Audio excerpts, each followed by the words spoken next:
Okay, today I'm going to be doing a video showing how to replace the rear shock absorbers on an E61 BMW 530 2006 model, and 90% of that involves getting to the top nut, which lives under here somewhere.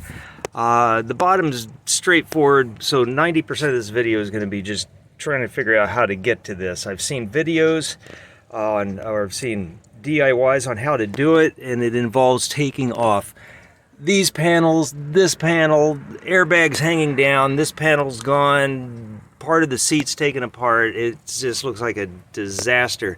I'm going to try to see if there's an easier way to do it because I'm way too lazy for that. Okay, first remove this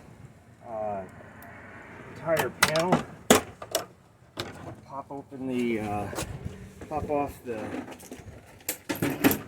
damper, and then go for the next one.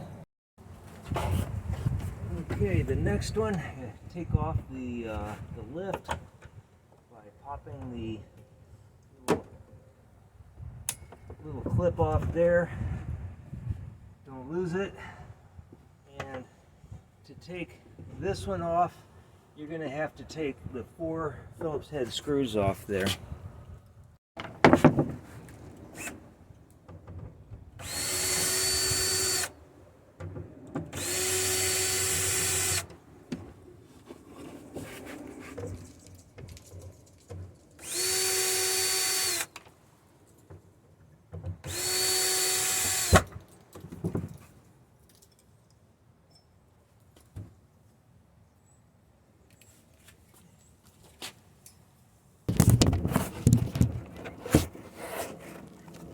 Okay, these 2 pins have to be removed to get this panel all the way out of the car, so carefully pry them up.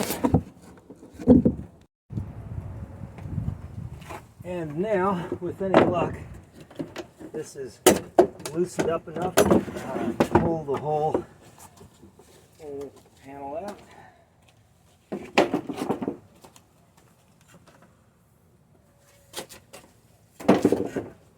Okay, the top nut for the shock absorber is right in this area, so I'm going to try to take this out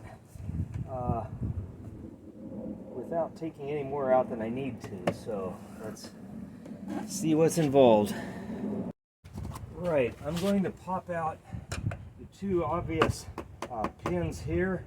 Plus there are 2 10mm plastic nuts that have to come off here and here. So I'm going to take those off now.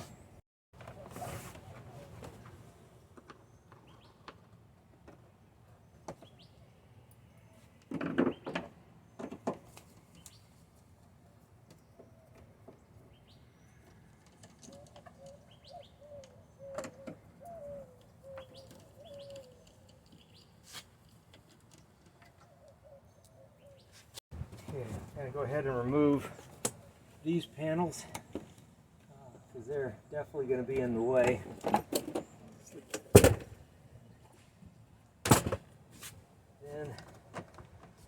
Okay, inside the tray here on the side, there's a hidden 8mm bolt here that holds the tray down, so that's got to come out. Okay, now this whole panel seems to be loose. I'm going to see if I can get it out. Okay, first, this panel pops out, which is going to give you clearance for getting over this latch, which I think is going to make it easier to get this whole thing out.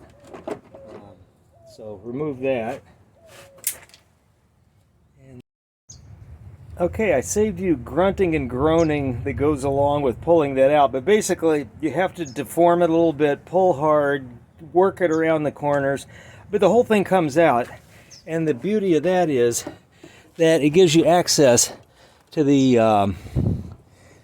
well, if I can get my camera to point at it, it gives you access to the top nut of the shock absorber, and that's plenty of access. I don't need to take it any further to do what I need to do.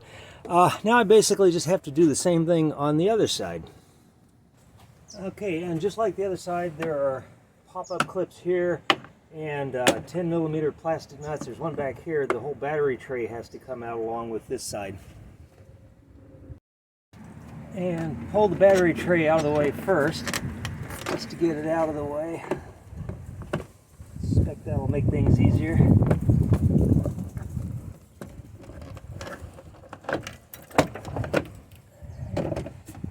And then you're free to start wiggling this one to get it out.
Okay, now that the upper mount and rubber is out, you can see that the, if I can point it right, you can see that the shock is now fairly well exposed, just coming through the hole there. And again, since the car is still on the ground, it's still pressing up against that. I'll raise it to get the clearance I need. So now I'm going to go do the other side. It'll be just like this one, so I won't bother showing you. The next step is to take the 18mm bolts out of the bottom of the shock. Again, I'm doing that with the car on the ground. At this point, I could actually raise it to make it a little bit easier, get more clearance. And raising the car will obviously drop the shafts of the shock absorbers out of their area in the wells here, so they'll be hanging loose from the bottom. Okay, back out this super long nut or bolt, and the shock should be loose, and it's as easy as that. Here's all the new parts and the old parts. I'm putting KYB shocks on the Beast because they're rear shocks and because I've had such great luck with KYB over decades. So I'm comfortable with that. They're probably half the price of the OEM style. Not BMW. BMW's like 4X. So, but if you get the other German-built options, they're about double what these are, but these will be fine. Next, you disassemble. There's some parts you have to reuse here. You'd pull off the this dust cap and this upper bit. I was not able to find this thing anywhere online. I probably could have, but I was in a hurry. The wagon's got a long trip ahead of it, so these look fine. They're soft, squishy rubber. It's a little bit degraded around the top. That's not going to be an issue. So pop these off, and they're good to go on the new shock. So basically, this will slide right on top of the new shock. This goes on like this and gets inserted. This goes back up into through that same hole. This is a little bit taller at rest than the old one, so I am probably going to have to drop the back of the car just a little bit to squeeze this up in there and still give myself room to put the bolt in. But I'll go through that process next. Oh, and don't forget to put this on. that's a pretty necessary part of the installation. So that'll help hold everything in place. Plus, it has to be there. When this one mates with it through the body work here, it gives this this squishy rubber feed through a place to basically gives it some strength and keeps it in place. Okay, got both both shocks bolted in place, fed through. Got them sitting on their upper insulators here. So now I'm just going to drop the car off the jacks, and you can see the that'll push the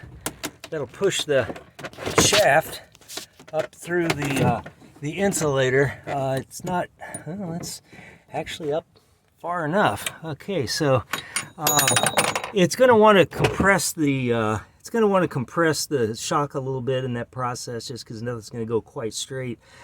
But that's plenty to work with. I'll get the caps on, I'll get the nuts on, tighten them down, and start putting things back together. Okay, I should add that before you start tightening things down, go make doubly certain that everything's square and that these insulators are squared in the holes.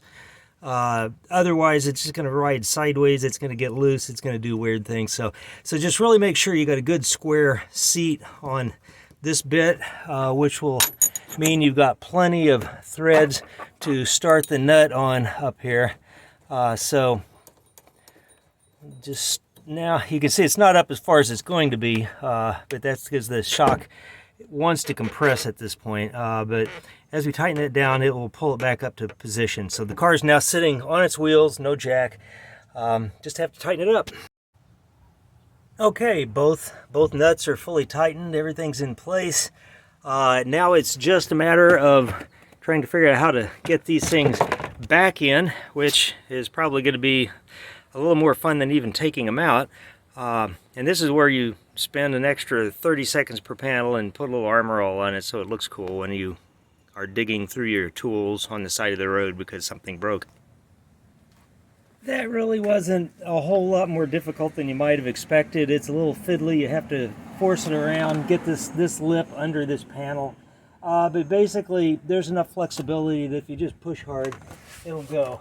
Put in the two push clips, and they should just push down into place. Not wanting to right now, of course, but I just need to apply a little more pressure to this one, get it lined up a little better, and get it in. And then the 10 millimeter or the 8 millimeter nuts that go on here, and you're done with this side. And if anything, this side went in even easier. Again, just the push pins